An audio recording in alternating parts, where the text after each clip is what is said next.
Before we dive in today's episode, I want to take a moment to thank the incredible people who make this podcast possible.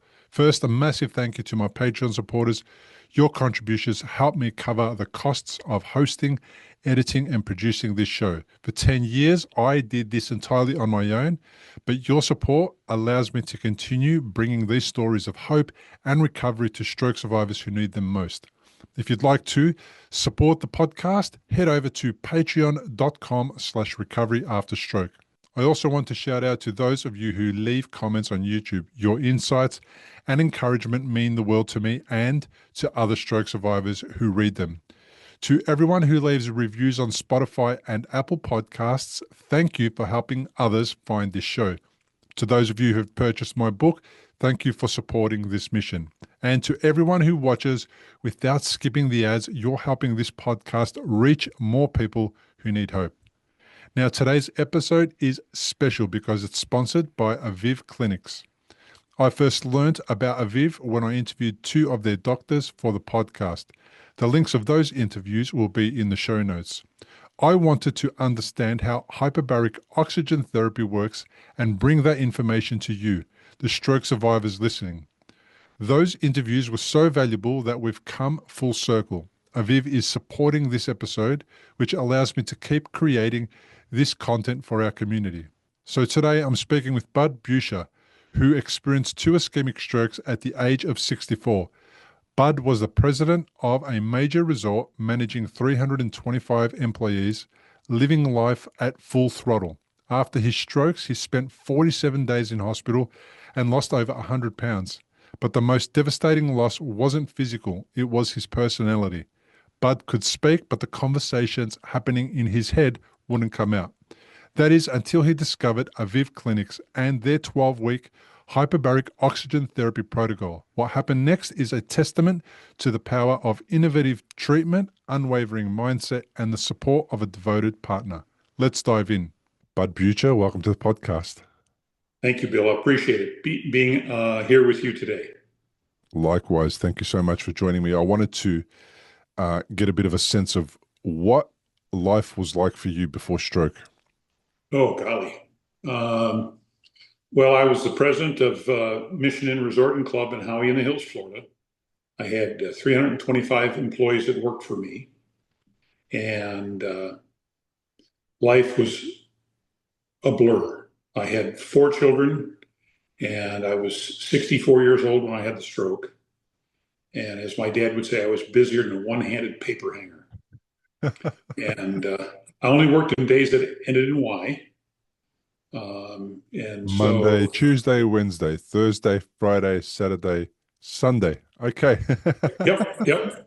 Only those that ended in Y. My wife is very supportive, and we've had a great life together. And my job wasn't work; it was my passion. And so we have a hotel, or we had a hotel. We sold it in March or December of 22, and so it was already in the works when I had the stroke. And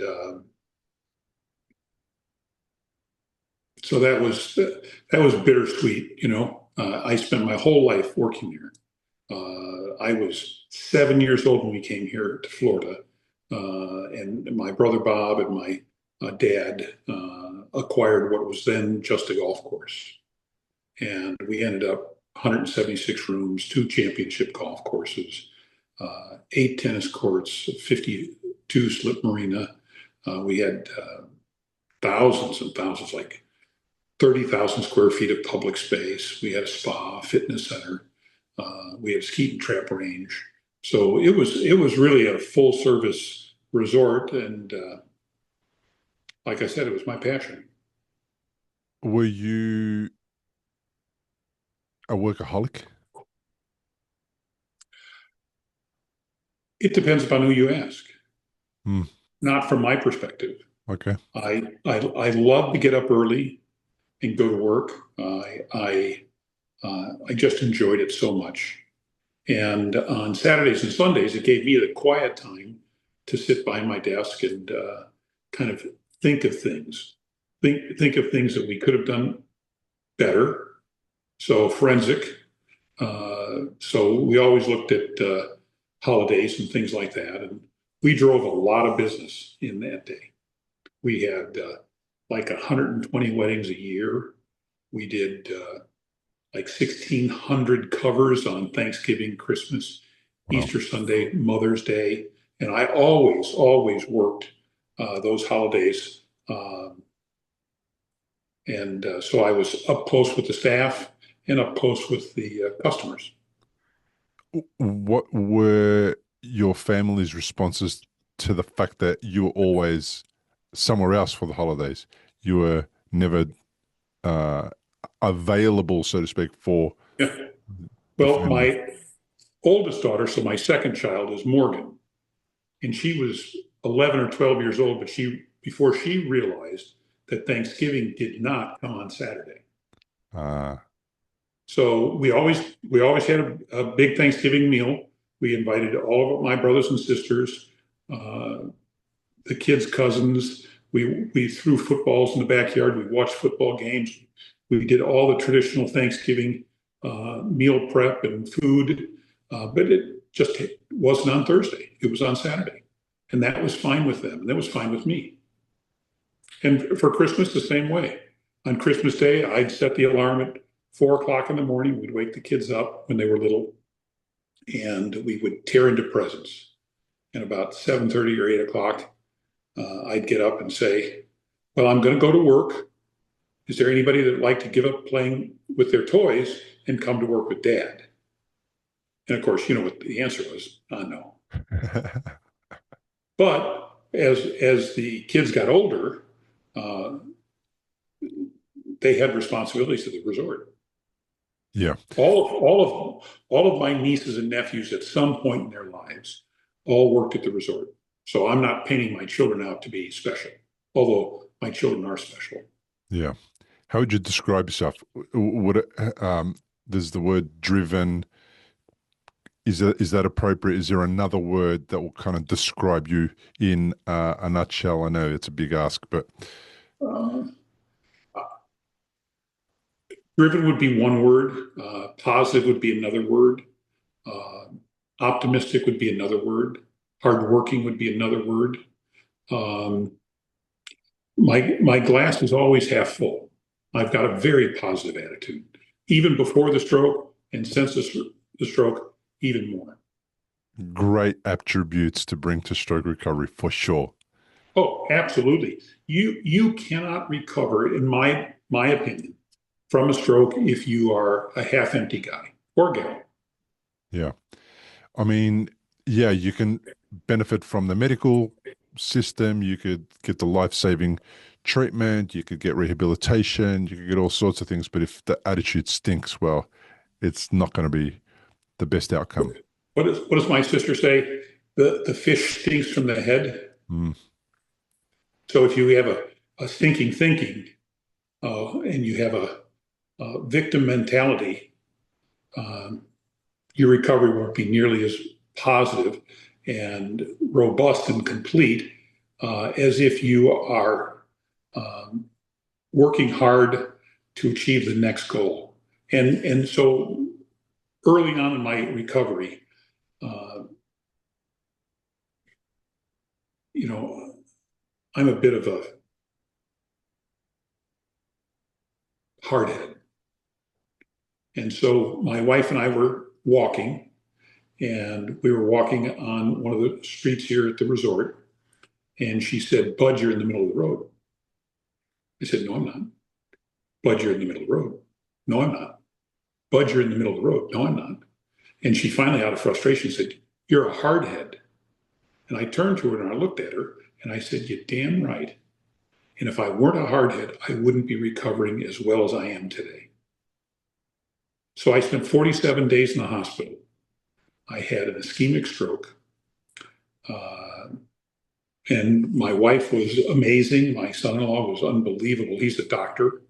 So he responded to my wife's call and came to the condo, and I was non responsive. And what was it leading up to the stroke? What was it like? Was there any sense that something was off, wrong? Did you notice anything before that, that in hindsight you can say, I think that was the stroke? Um, there were no external pressures beyond the normal routine that I had. Now, I will tell you that my wife believes that as a function of my getting the COVID shot and the booster, that that aided in my stroke. And I went in that day for a colonoscopy because my mother died from colon cancer, and so I'm very aware of that. And the doctor, I'm also have AFib, so and I'm on Eliquis. So the doctor, Atrial fibrillation, so an arrhythmia of the heart. yes, sir, yes, sir. And so there was no reason for me to be bridged. So I went to the heart doctor and I said, I'm going in, on this day for a colonoscopy. What do you think about me coming off my Eliquis? And he green lighted it. He said, fine. And so my last dose was like on a Monday, and I went in for the colonoscopy on March 31st. So I'll make this shit up. That would have been a Wednesday. And I had the colonoscopy at 1 o'clock. And I came home with my wife. She was the Uber driver, if you will. And, like all great colonoscopies, you're full of air and you don't feel real good and you're tired. And I just wanted to lay down on the couch and watch a little TV. And my wife needed to stretch her legs. So she said, I'll go for a walk. I said, great, I'll be right here. And, her boss called me because he had a reservation at the resort and was needed to cancel it because something came up. And I said, not a problem, Casey. I'll go ahead and cancel for you. So I called Anne Marie and canceled his reservation. She came in about 5 minutes later. She was talking to our oldest son, Nicholas. And when she hung up, I was on the couch and my glasses were off and the TV was on rather loudly. And she said, Bud, what are you doing? And I didn't respond. And then she went around the little pass-through and she looked at me. She said, this isn't funny.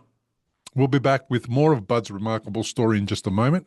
But first, I want to thank Aviv Clinics for sponsoring this episode. Bud's journey with hyperbaric oxygen therapy opened my eyes to what's possible when you combine cutting-edge treatment with comprehensive rehabilitation. Aviv's 12-week protocol isn't just about sitting in a chamber. It's physical therapy, cognitive training, nutritional counseling, and personalized care, all working together.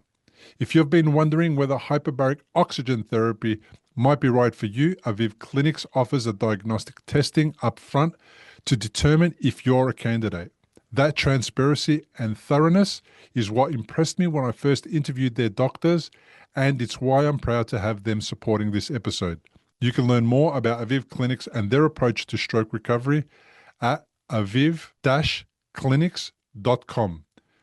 Link will be in the show notes. Now let's get back to Bud and hear how he went from silent dinners with his wife to traveling the world and reclaiming his life. And I didn't respond, but my eyes were moving. And that's when she called 911. And our son-in-law, Alex, is a surgeon, general surgeon.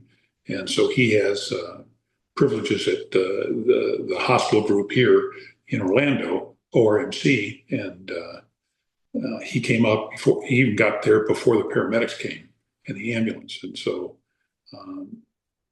between him and his wife, him and my wife, they made the decision that ORMC had a level 1 trauma center, and that's where we should go. And so the ambulance came, and I don't remember any of this. Well, this is all stuff that you've been told by your wife and the people who were around you. Yeah. And wow. So they told my wife, because they would have airlifted me, but there were storms in the area, so it wasn't safe to fly the helicopter. So the ambulance driver said, don't try to keep up with us. It won't be safe. Mm-hmm. So we're maybe 35, 40 minutes from downtown Orlando. And of course, Alex knew that there was a 3 hour limit or real close to 3 or 4 hour limit. To So be he, seen, yeah, for a yeah, stroke, potentially give you the yeah. blood clot busting treatment. Mhm. Yeah. And when I got down there to ORMC, um, they were very good. They communicated with my wife, and uh, the doctors speak in their own language. So thank God we had Alex because he was able to interpret what they were saying. Yeah. And so I got the TPA and the thrombectomy. So it was a blood clot and got lodged in the center of my brain. And you could see it through the Aviv pictures that they took as I was being onboarded in February of 23. Yeah. Now let's go back a little bit. So when was the first moment that you became aware that there was something wrong with you? Not, you know, you've missed the opportunity to kind of understand what was happening to you. The stroke kind of put your brain offline. Most of the stuff you've told me was through stories that other people have told you, but Yes. in the process, did you become aware that you're unwell at some stage? Uh, no, I did not. I was. They were concerned about me living. So it was. I spent 47 days in the hospital, and maybe a half a dozen of them was in ICU. And so I can remember being wheeled down the hospital. So I had a second stroke actually on April the 2nd. And I can remember being wheeled down the hallway in the middle of the night. And I kept thinking to myself, remember this, remember this. And I can remember seeing the fluorescent lights in the ceiling going by me. And I was going down somewhere in the hospital for tests. And yeah, that, and a little bit here and a little bit there. But in terms of continuity, it really wasn't until um, probably 2 weeks into my stay. How long after the first stroke was the second one? I had the first stroke on March 31st and the second stroke on April 2nd. Was that an And ischemic stroke again? Was that another clot? What was it? yeah, so and of course, nobody ever knows. That's why it's practicing medicine. They thought that a little piece of the first clot broke off and traveled through the brain until it got into such a narrow spot that it couldn't travel anymore. But they had given me blood thinners at that time, clot busters and things like that. So, um, it didn't have any effect on me. Uh-huh. Okay. So you're around 2 weeks in, you've had two strokes, and you start to realize that there's something going on. What were the deficits that you had to deal with? What did you notice that was wrong with you, your body? Well, I couldn't use my right side, and my left side was very weak, and I was pushing 280 pounds. You were overweight. Well, I don't like the way you said that. You sound like my wife. Wow. But I was Maybe that overweight. maybe that's the problem. You don't like the way it Well, sounds. I'm just not tall enough for my weight. Ah, I hear you. Okay, makes sense then. Yeah, yeah, yeah. Um, so as I was withering away in the bed, Hmm. um, I ended up coming home at just like 80 pounds lighter than I went in the hospital. And then subsequently, I got down to 180 pounds. So like 110 pounds I lost. And now I've been able to put weight on. It's very difficult for me to put weight on. And I'm almost up to 198 pounds. Okay. So the risk factors for stroke is um, age, weight, smoking, drinking, any of that stuff? I only drank in days that ended. Why? Okay, understood. So then, Only about high blood pressure. did you have high blood pressure? Oh yeah, I had them Wow, all, you had them all. Wow, high blood pressure. but just You not also had, smoking. and you had atrial fibrillation. Yeah, Yeah. So it was a perfect cocktail. storm. Yeah, perfect storm. Perfect storm. Perfect storm for Yep. potential stroke. So when you woke up, you couldn't move your right side, and then what? How do you kind of deal with that? Do you get the news, or do you realize that it's not working? How did your brain wrap itself around that information, that news? Um, you know, and I say thank God. Thank God I have four children, and they're very dedicated to me. My wife is extremely dedicated to me, and so and my son-in-laws and daughter-in-laws are very dedicated to me. So I didn't have a lot of alone time in the hospital. Hmm. And so my son-in-law, Alex, he's the doctor. He got me going right away. He bought any toy he could find on Amazon as a rehab toy. And he convinced me, it wasn't hard to convince, that if I didn't use my extremities, they'd atrophy, the muscles would atrophy. And so he got me these squeeze balls that had little spikes on them and things like that. He got me bands. Um, and so I still couldn't use my right side. And at one point, this doctor who saved my life came in and he went to shake my right hand. And I moved my right arm. And so he said, aha. So he knew that the connection between my brain and my right side was still good. And so, I would tell my wife, I'm happy, but I'm not satisfied. So going back to the story about me walking in the middle of the road and me insisting that I wasn't, um, she said to me, you're not very happy.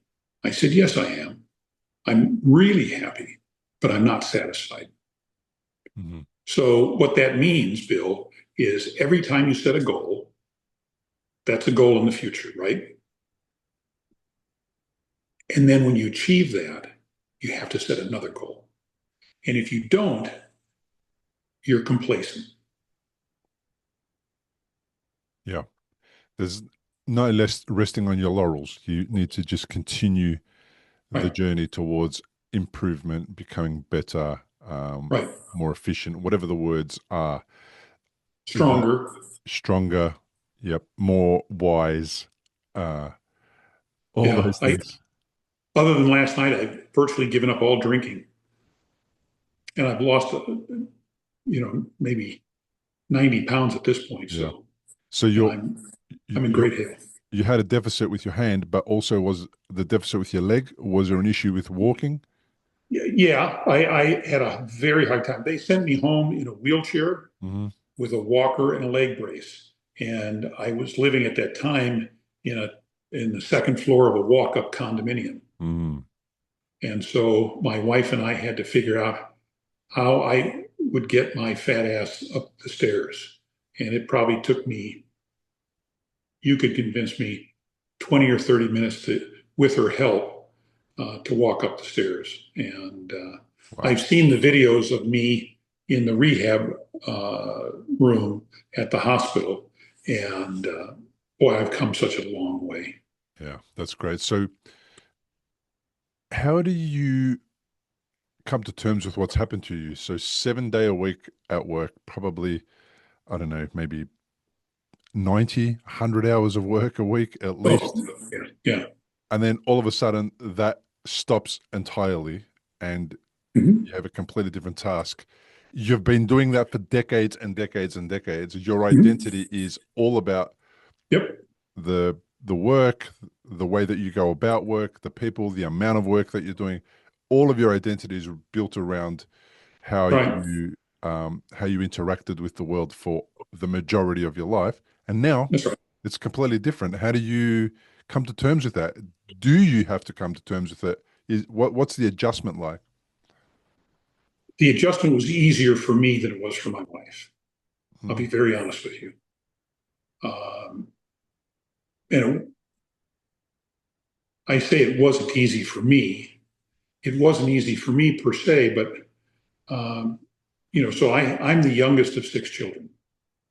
And the difference between my only brother, Bob, and myself is 16 years. So he's now in his early 80s. And then I have four sisters. And the difference between myself and my youngest sister is 4 years. And so on April the 1st, they asked my sister Michelle, who's the number three girl, actually, they probably voluntold her, you get to take over the resort. So she ran the resort and she did it very well. I give her a lot of credit. It's not an easy job. And, we all do things differently. And her style was much different than mine was. But you know what? It's okay. There's more than one way to skin a cat. that's my favorite saying. Were you somebody who was sort of happy to pass the mantle on? Was it a relief? Um, you know, it came with some anxiety a little bit because I would see Michelle and I'd see her doing things with the staff that I wouldn't do, but I couldn't say anything to her because I didn't want to get between her and her employees. And, I had to focus on my recovery. So, it's about a mile from my condo at that time to the lobby. So I'd get dressed, I'd walk down, I'd work in quotes, I'd go back up for lunch, I'd lay down and take a nap for a couple hours, I'd walk back, I'd work, and then I'd walk home. Okay. So I was incorporating that commute, if you will, with my rehab. Okay. So you went back to work after the stroke, after coming home. How long did it take for you to come home and get back to work? Um, I was released from the hospital on May the 17th, and I probably came back to work early June. Okay. Was it too soon? It depends upon how you ask. I'm asking you. Clearly No, not. Okay. I ask your doctor son. he would probably say no. Okay, He cool. he thinks that um, I needed to have a purpose, Yes, I agree. and that purpose for me was the resort Okay. and my employees, and it was good for me to see my staff, even though they weren't my staff any longer, and it was good for me to hear those accolades and support. It was good. Mm.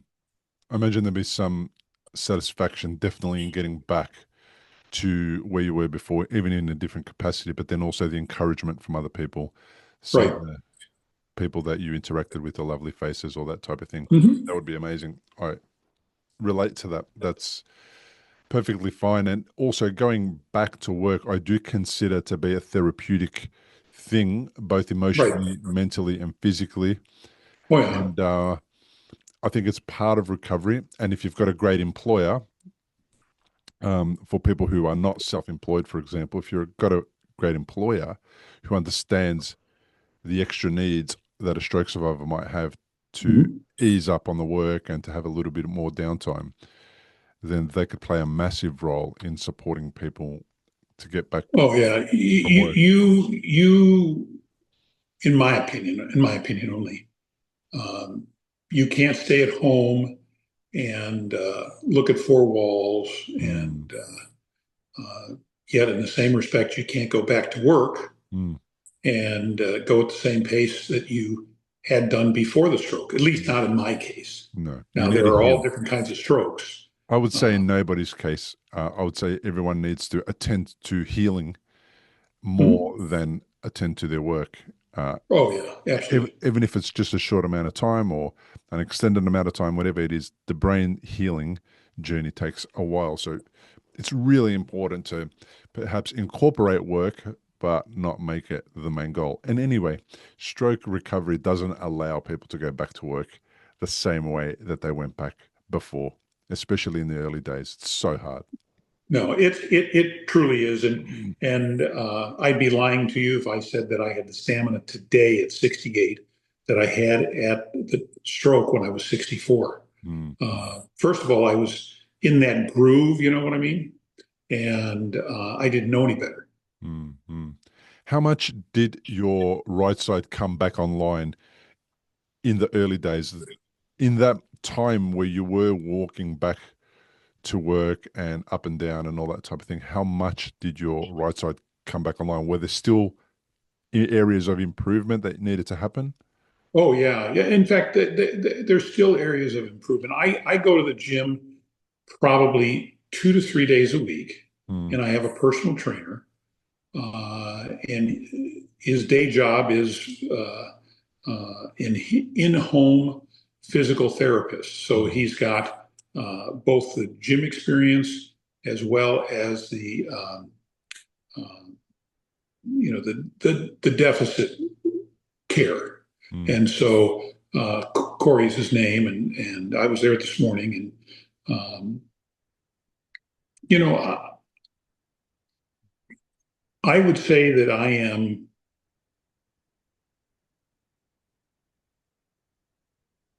75% back. How about Uh, then? How about then? oh no, I could hardly walk. Like I said, they sent me home Mm, with a wheelchair and a walker and a leg brace. hmm And if I was able to walk down the stairs and of the condo and get through the condo parking lot, I hmm was exhausted. Okay. I So, was absolutely exhausted. so what kind of rehabilitation did they throw at you when you were in rehab? Well, so when I was at the hospital, they gave me speech therapy, occupational therapy, and physical therapy.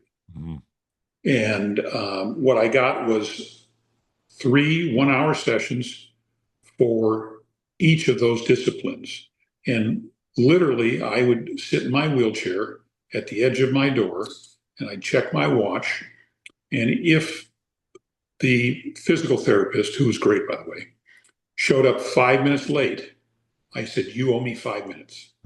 fair enough. And when we got done, she wanted to take me back, and it was 5 minutes before we were due to get out. I'd say, "No, no, no. You owe me 5 minutes." And we'd walk up and down the stairs. Now, it wasn't pretty. Mm, And I mean, I was huffing and puffing, but I wanted every minute that I could get because I just needed to recover. I've got 11 grandkids. I want to get on the ground and play with them. yeah, I want to hold them in my arms. yeah, fair enough. That's great motivation. So, this episode is sponsored by Aviv Clinics. Oh yeah, Those guys, um, I discovered hyperbaric oxygen therapy a little while ago, just through just trying to work out what types of information and tools that I could tell stroke survivors about regularly mm-hmm.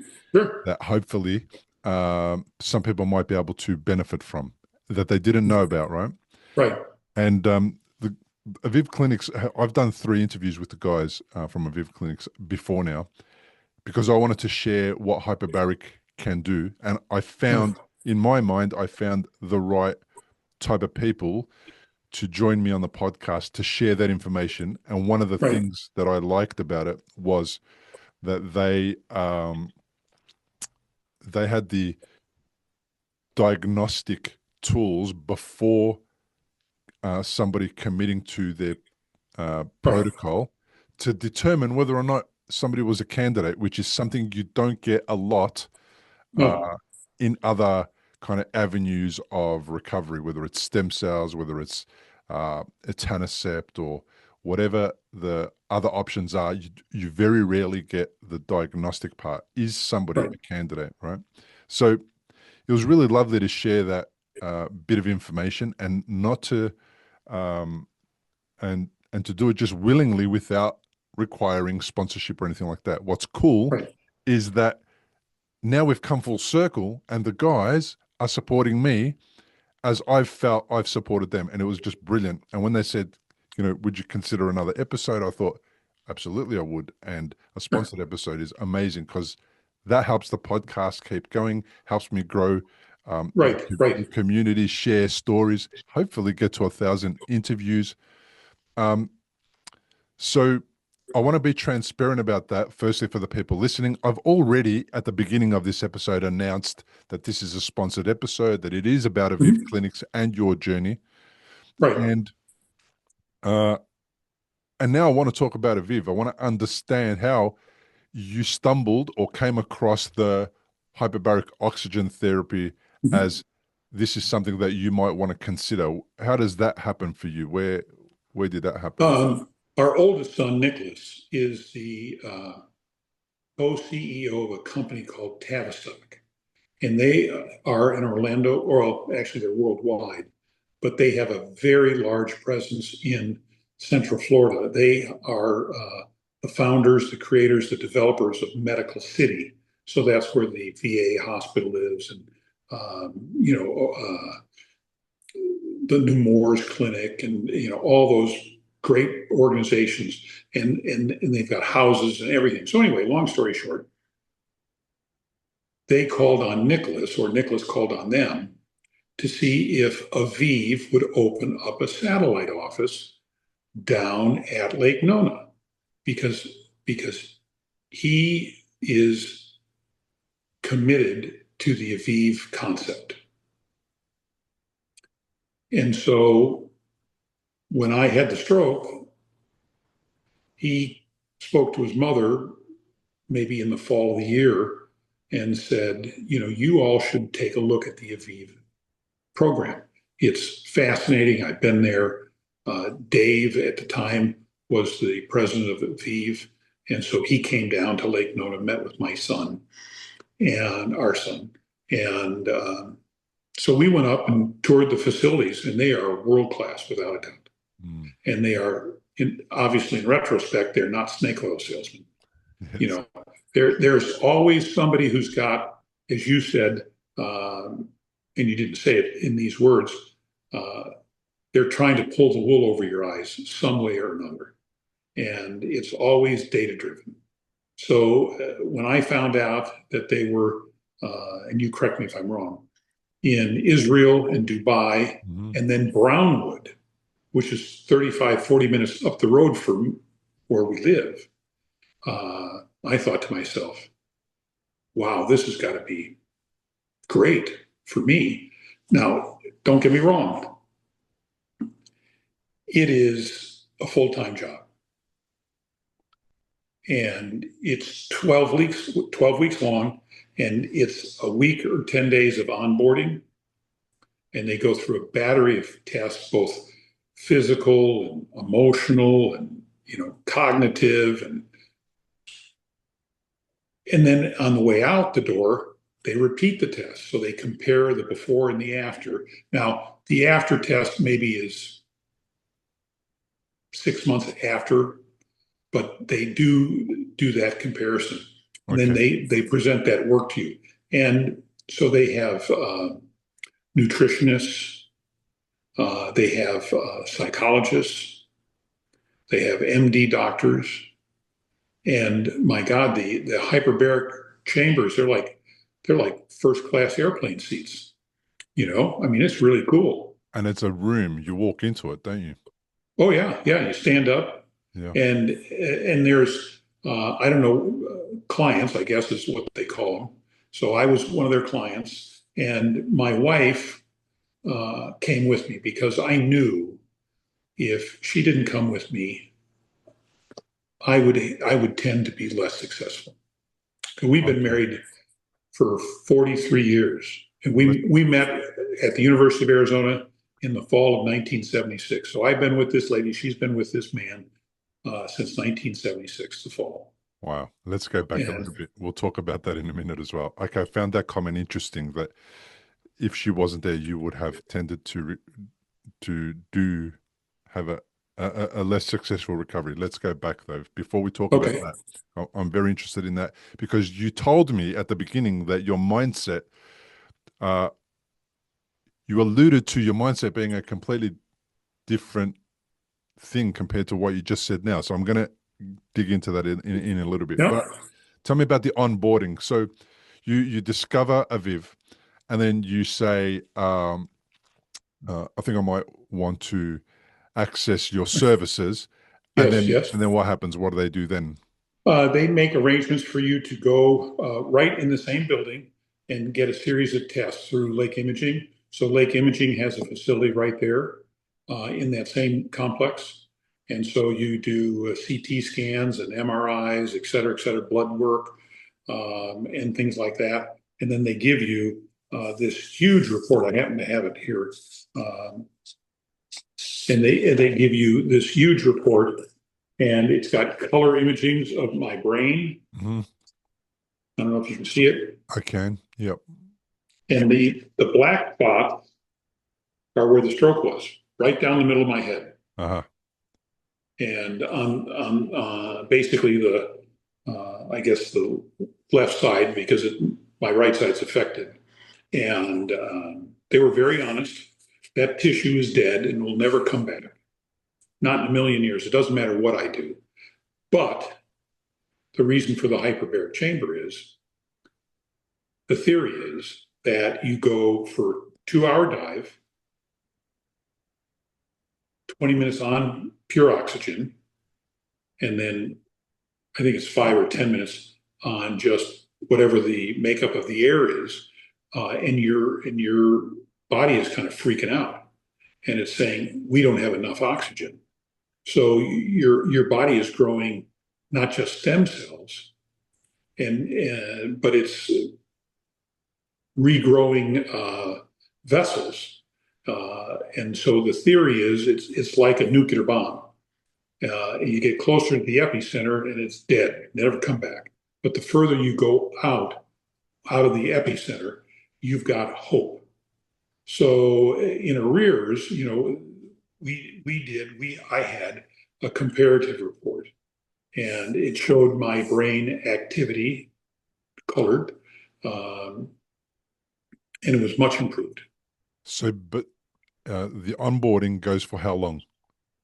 2 or 3 days. Okay, so they're determining your baseline, for example. They're checking Yes, your yes, bloods, they're that's checking correct. your deficits, they're checking your brain activity, they're checking Mhm. to see what is recoverable, what isn't recoverable, and then they determine the protocol and what you're going to Yeah, experience after that in those early days. and they're very honest with you. Hmm. They're very honest with you. They set it very clear expectation. And what do they say? They say you might not get this back, this might happen, that might happen. How does that conversation go? They never limit you. You limit yourself. Okay. So as we went through, I would say about halfway through the 12-week program, both my wife and I realized I was coming out of my shell. So I'm typically a very gregarious person, and I think of myself as pretty funny. Mhm. And I was pretty silent. I was playing all of these conversations in my mind, but I wasn't verbalizing it. Uh-huh. So if we were in a room and you were talking to my wife, I was playing my participation in my head. I just wasn't verbalizing Okay.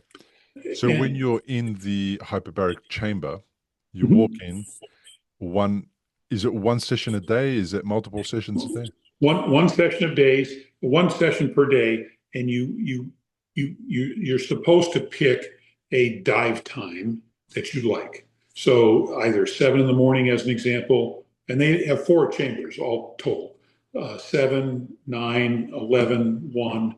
I think maybe 1 is the last time.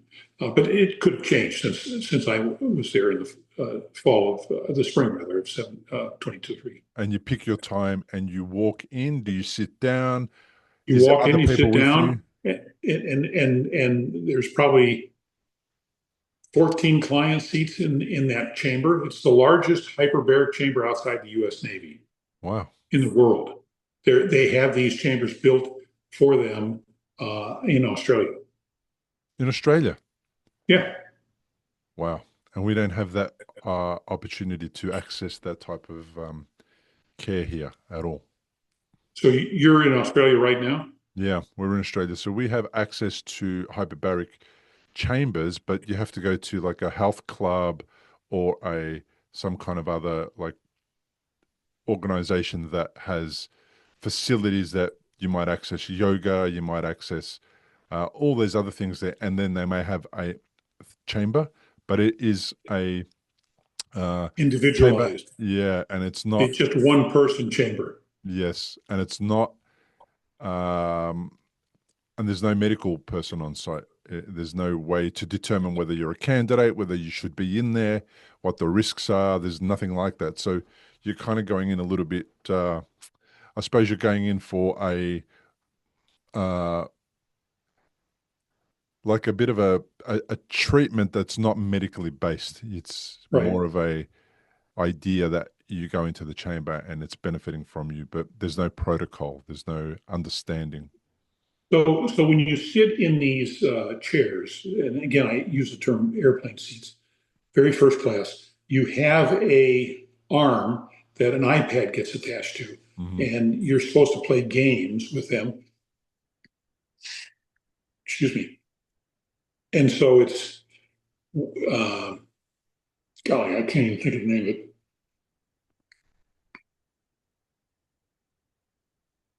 Anyway, they have all these games, and they get harder and harder, faster and faster as time goes on. And the HQ Brain, I think. Brain HQ, yeah, Yes, that's it. yep. And so they decide what you're going to play while you're in the chamber Hmm. based on your interactions with the staff. So whatever your deficits are, they're going to play the games that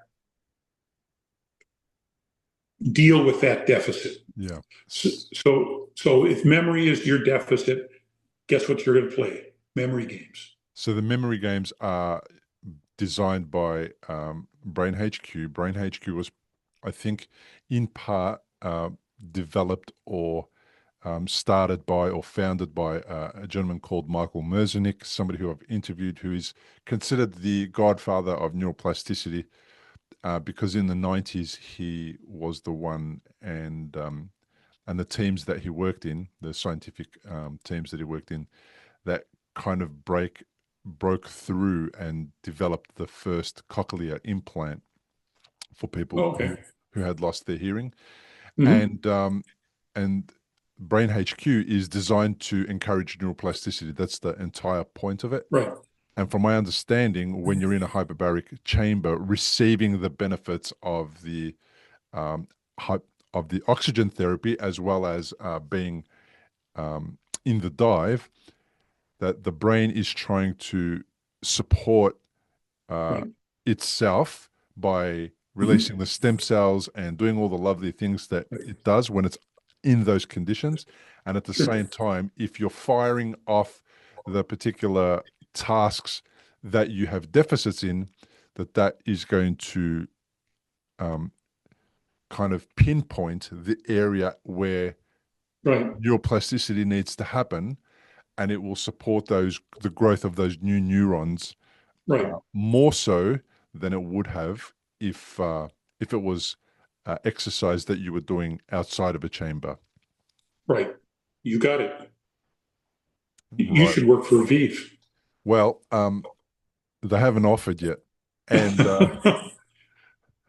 I'm far, far away. But it's okay. Maybe you can open up a satellite office. Maybe I could be the guy. Yeah. Yeah. Um, but the idea I'm really fascinated by it, and that's kind of why I initially interviewed the guys because I wanted to understand how it worked. Yeah. And I wanted to understand how it was different than the therapy that I could quote unquote get at the Hmm. health spa, which Right. is not really that targeted. It may be beneficial, but it does also concern me. And I have spoken to a few people that have been to a health spa type of scenario, walked into a chamber.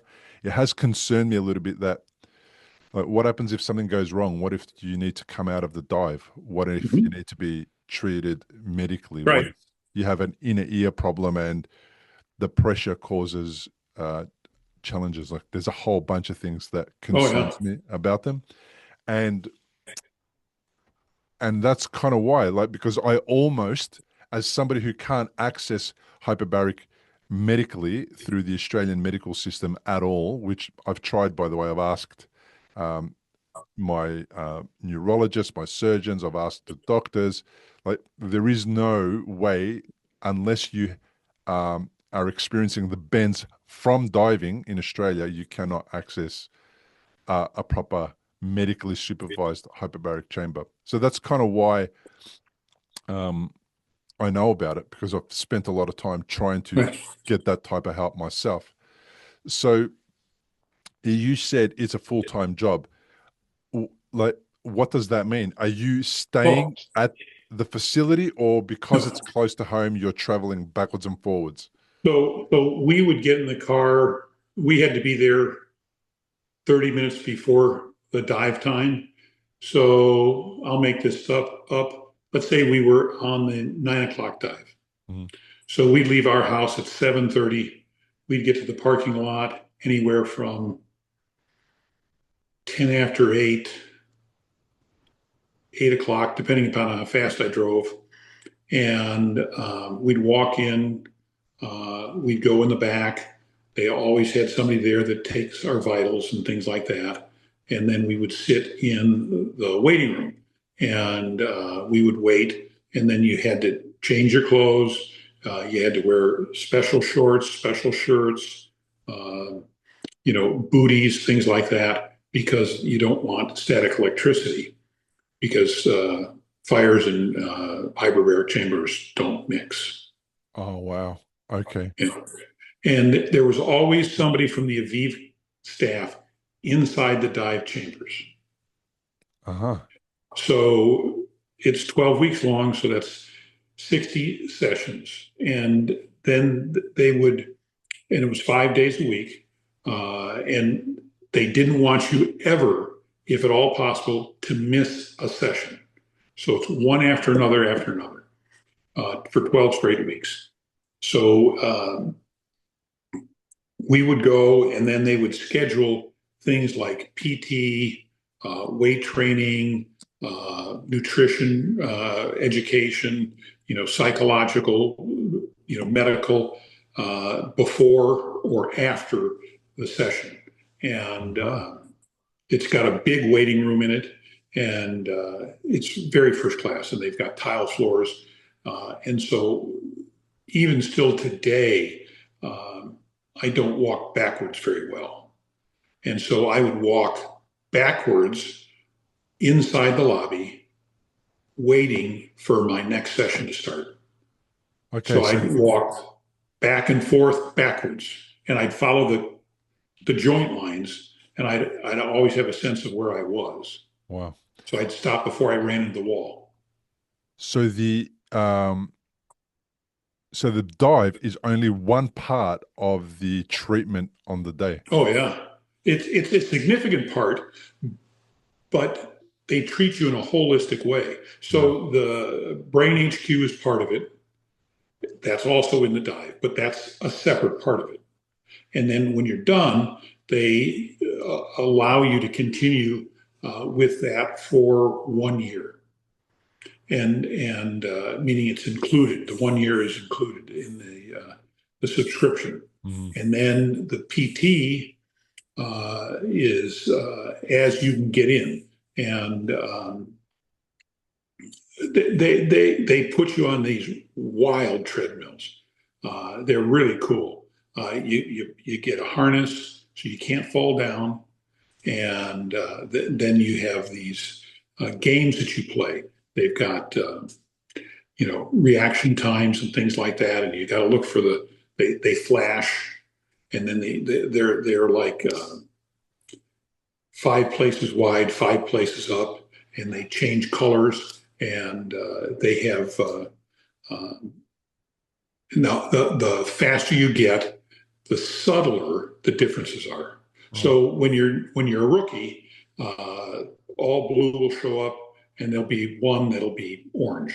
You got to find the different bird as an example, and they judge you based on time and accuracy. So it's very, very analytical. There's very little subjective. I understand. Very thorough. Yeah. So the protocol, 12 weeks, but do you get assessed in between those 12 weeks? Is there any time frame where there's an assessment, or do you just go in for the full 12 weeks and then you get assessed again at the end? You know, you're assessed all the way along. Now, you're not necessarily assessed by the dive, but you're assessed all along. So you on the Brain HQ, you do it 4 days, and then on the fifth day, you kind of do a test, if you will, and then that test at the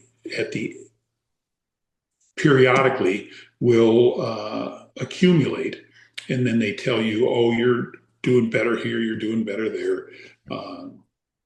So there's feedback so that you can see your Oh progress. yeah.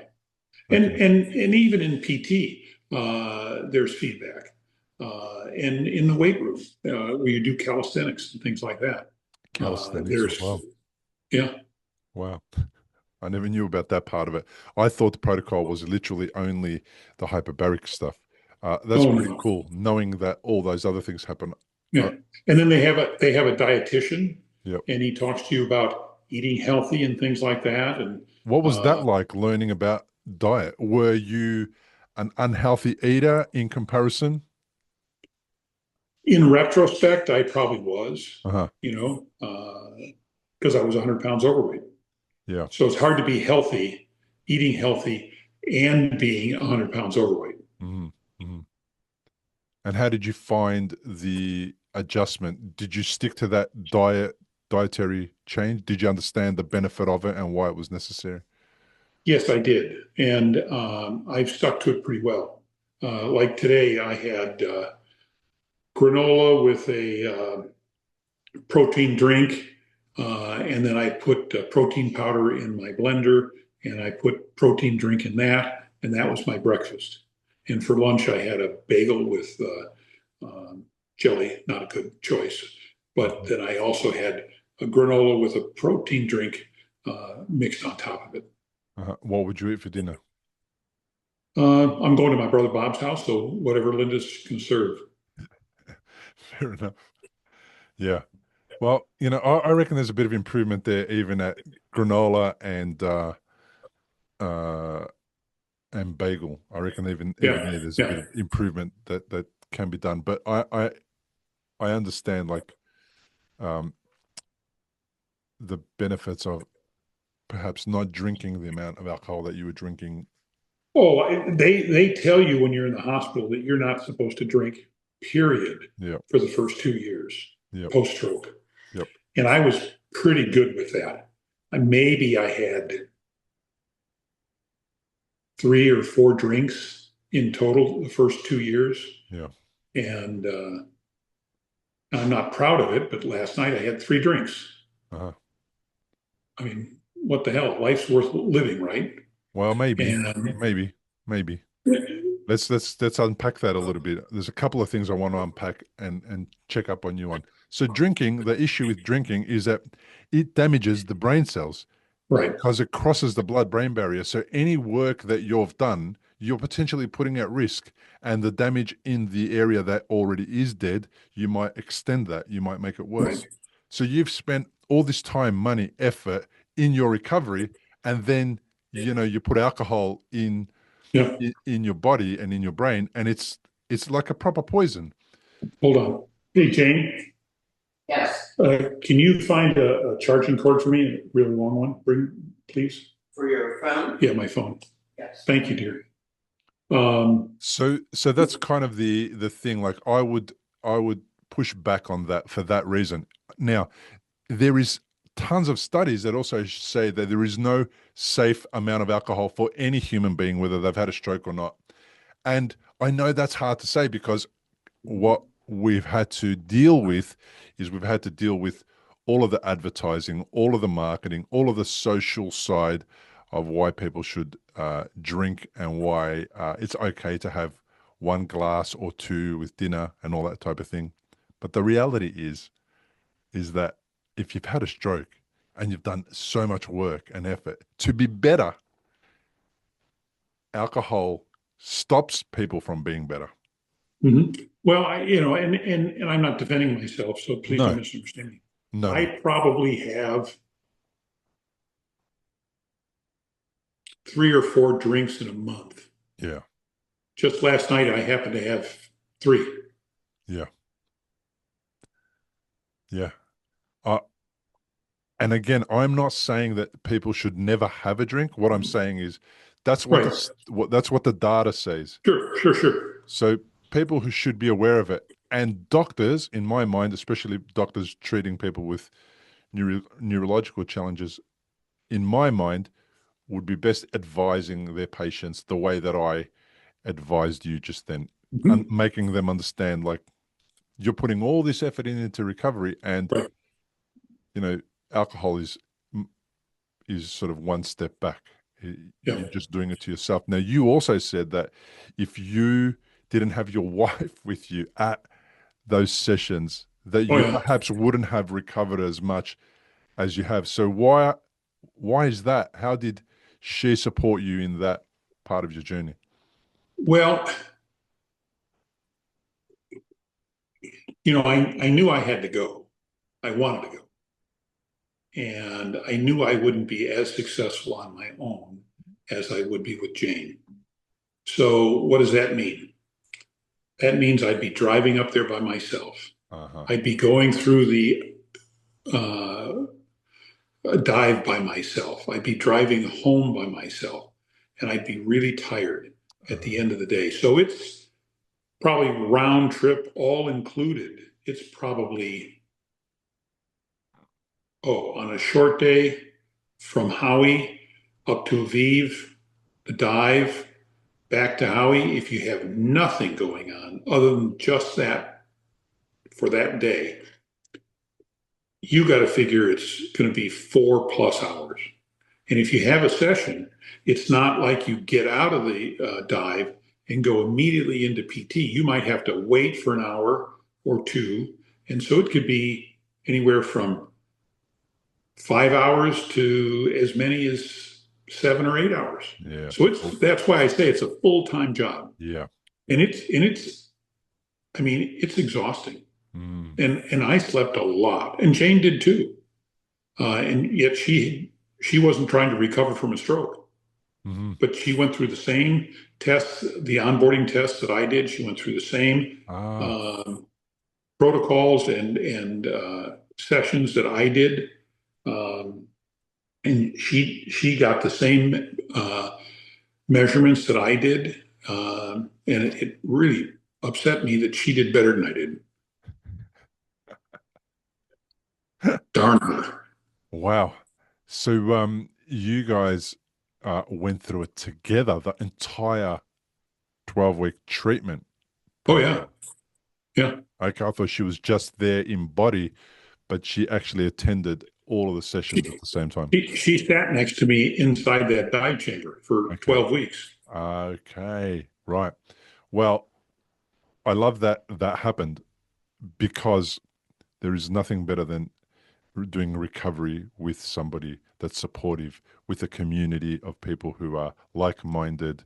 It Oh, just makes everything better. Going to the gym is boring unless you know somebody at the gym. right.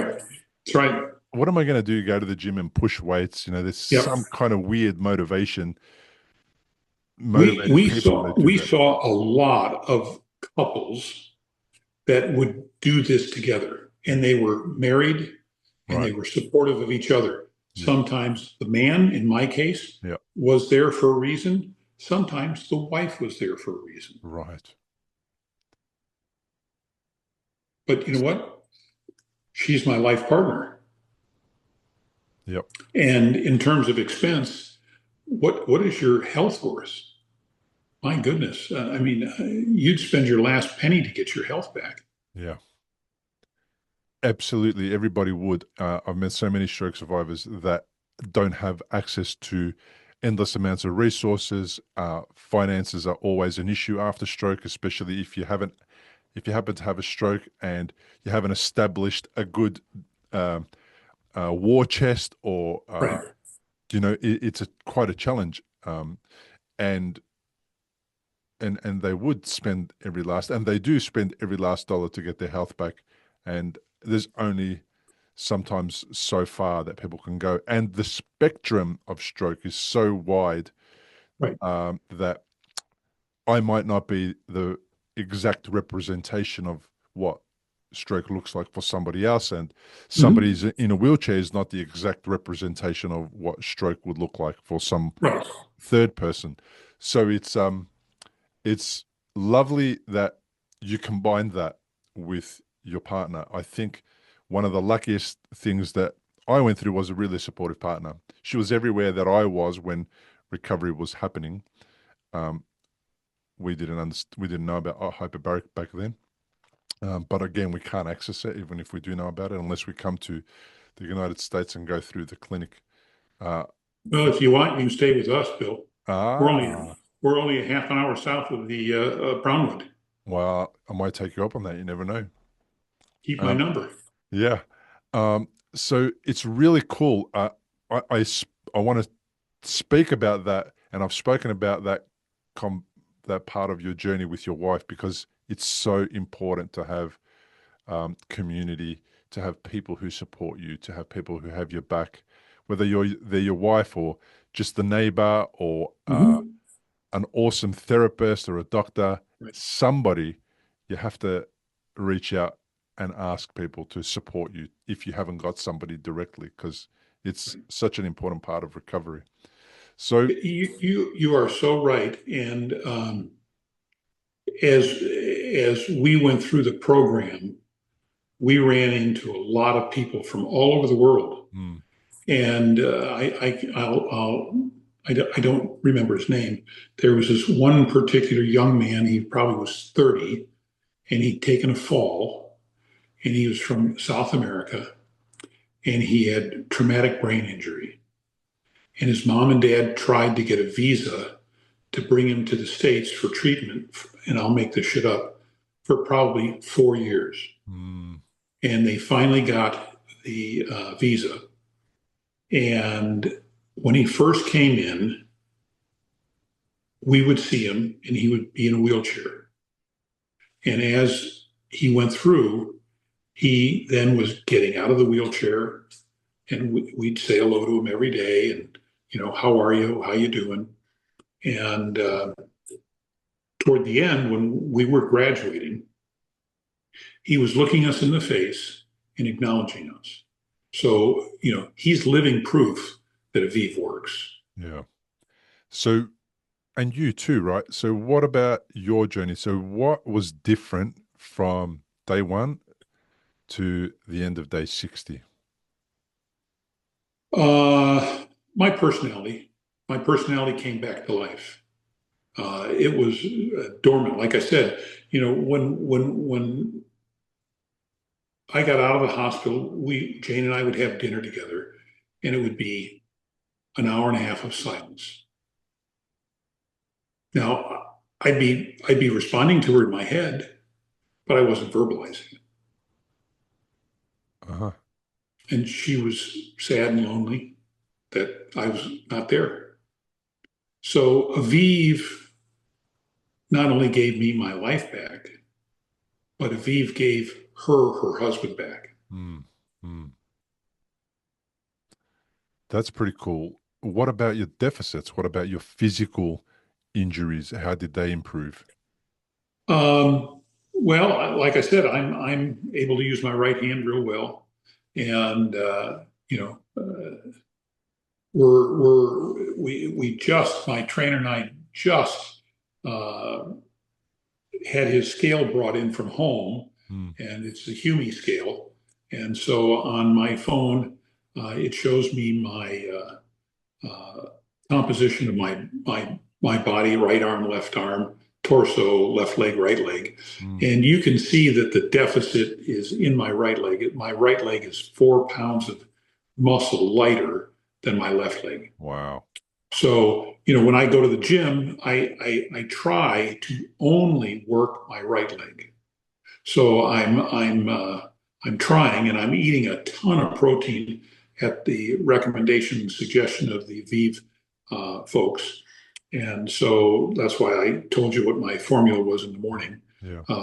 And I eat a lot of fish and not so much red meat, but I eat red meat. Mm. Um, So the deficit in, so you feel like the most results that you got from Aviv was being able to develop your speech? Was it to bring you back online somehow? That well, conversation that you were internalizing, how did it externalize? Like, why was it internalizing? you know, my personality just blossomed, and I don't know why it did. Mm. Maybe it was Aviv, which I'd like to think it is. Mm. Maybe it's God. I'm a church going Catholic, Mm. and we go every week. And I'm so blessed. I'm so thankful to God. Mm. And I don't know. Yeah. Maybe it's a combination of Aviv and God. Why not? Why not is right. But you know what? You can't deny that my personality is much better. Now, you didn't know me before Yeah. the stroke. Always thought I was pretty funny and gregarious, outgoing. Never knew a stranger. Mm. And I went to the National Training Center when I got out of the hospital for follow-up work, and they were great people too.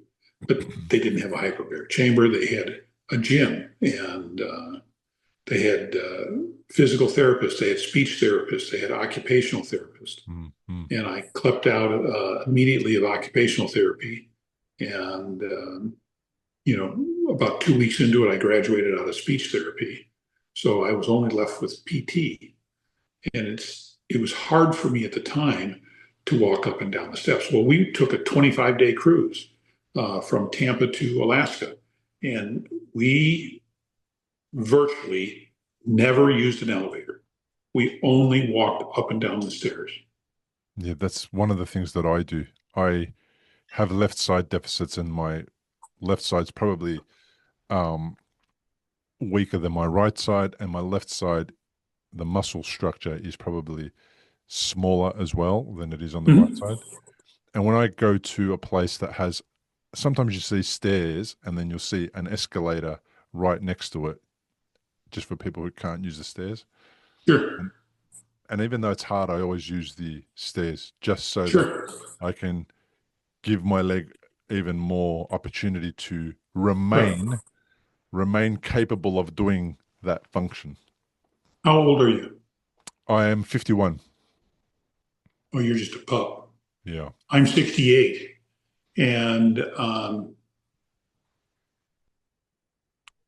really driven. Mm.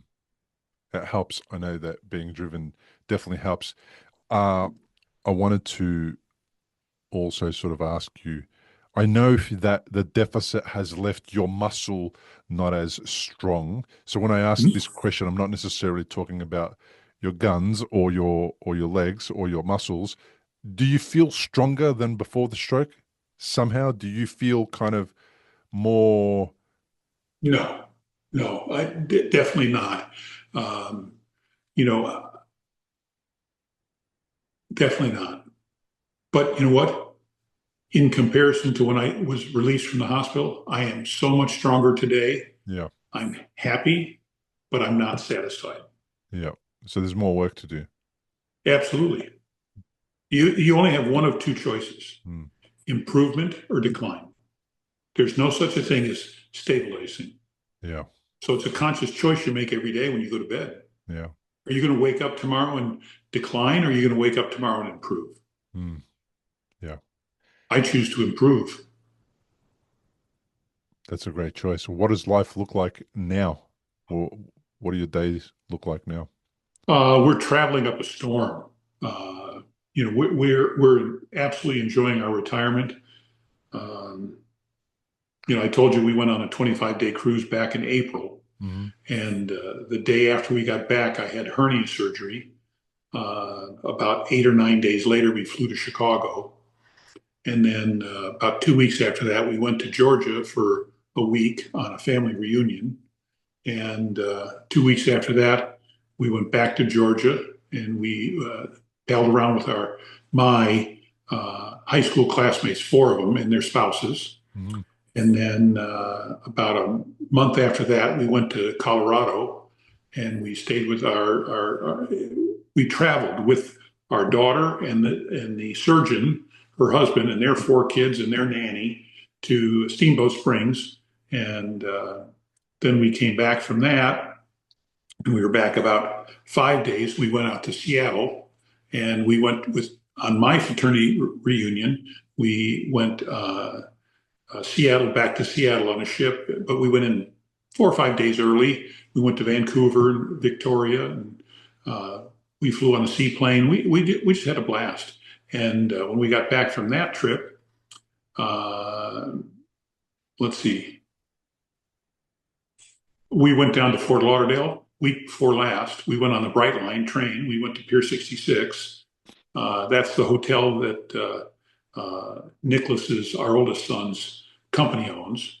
And when I was a little boy growing up, we were snowbirds. So we spent 6 months in Illinois and 6 months in Fort Lauderdale. And we were on Isla Bahia, and we literally watched the Pier 66 be built. And so Nicholas's company bought it maybe, I'll make this up, 6, 8 years ago. And they've totally renovated it. They've changed it. They've put in condos. It's just a fabulous hotel. After listening to that story about your travel experiences, I feel like I need a vacation to get over everything I've just heard about. Oh, yeah. Well, I'm not done yet. You're not? Wow. And then on the 23rd of October, we're going for 4 nights back to Chicago for my 50th high school reunion. And then we get back on the 26th or so of October. And then on the 3rd of November, we're going to fly out to Hawaii. Wow. We're going to take an intra-island cruise, and we're going to spend 5 nights on the front end of the cruise on Waikiki Beach.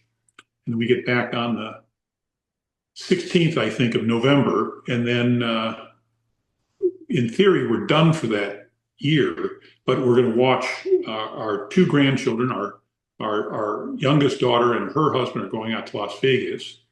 And then when they get back on Monday, then Monday night, we're going to go down to our oldest son's house, and we're going to help their kids survive 5 nights without mom and dad. Wow. And mom and dad are going to England.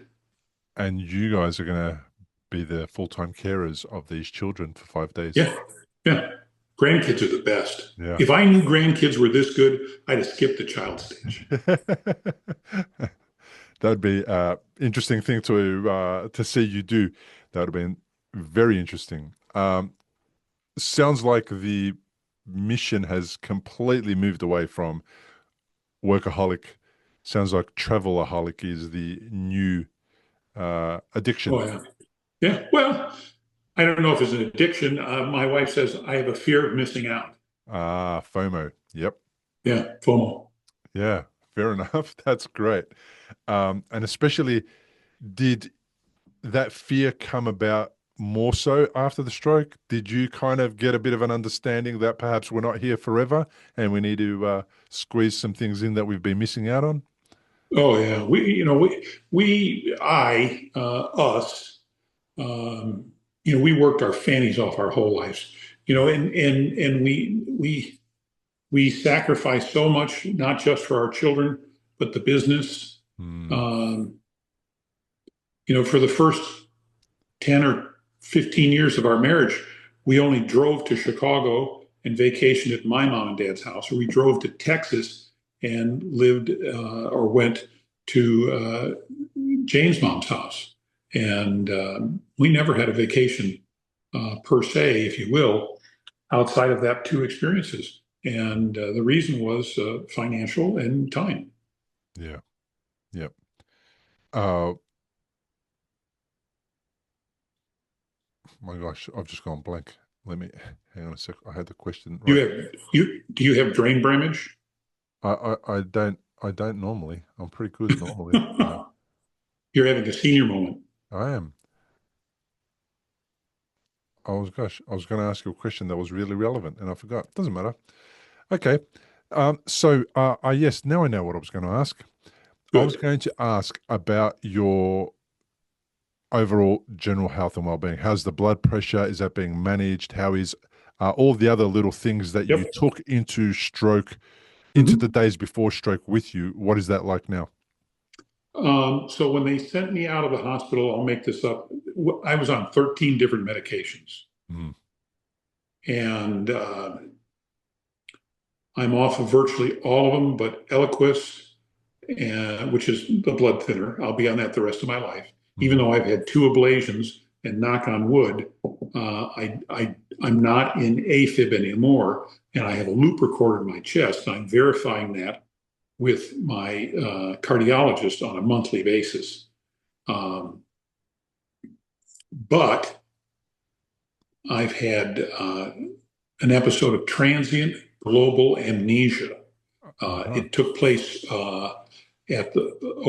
just before the 4th of July, and I was at the gym, and then my wife came to the gym, and I don't remember.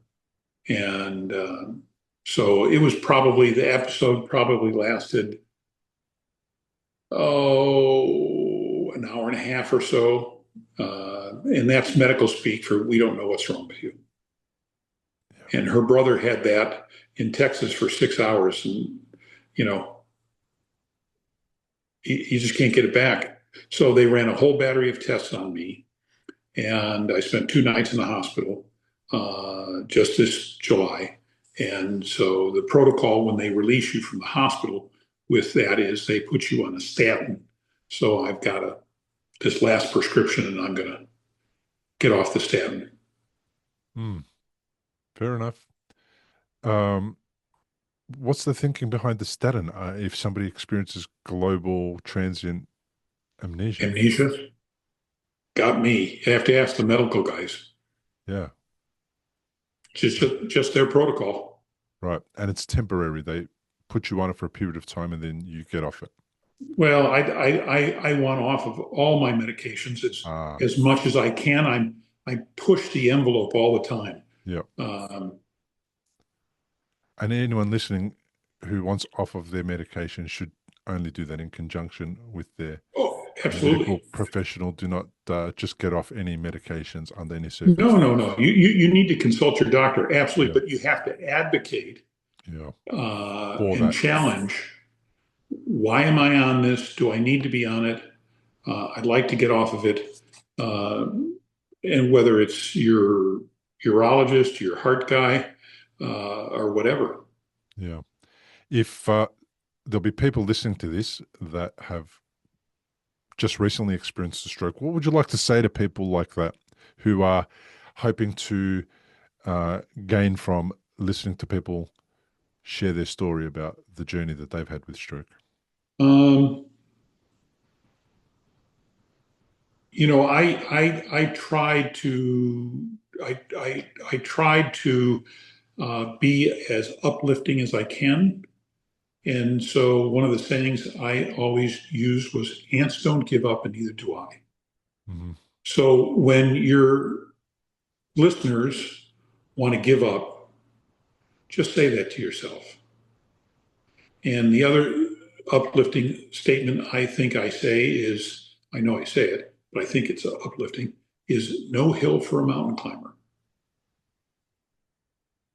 And so you have to have mantras. You have to motivate yourself.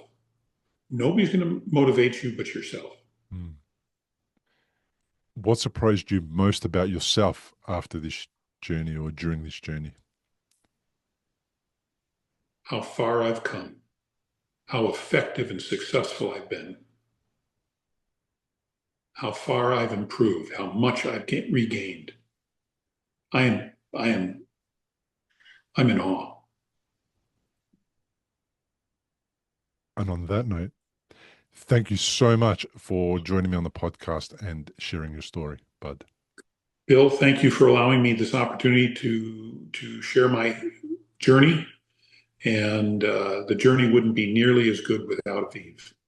Aviv has helped me get my life back.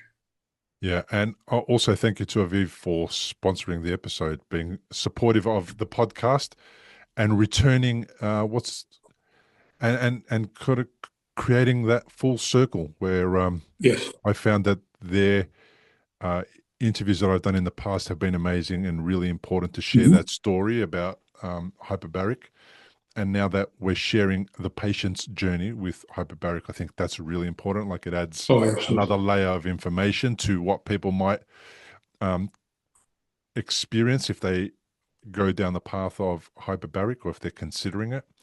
And I love the opportunity to receive some support for them financially, because then that means that I can pay for my internet, I can pay for the editing, I can pay for hosting, I can pay for all those things. It's just brilliant. And I'm grateful to them, and I am forever grateful that I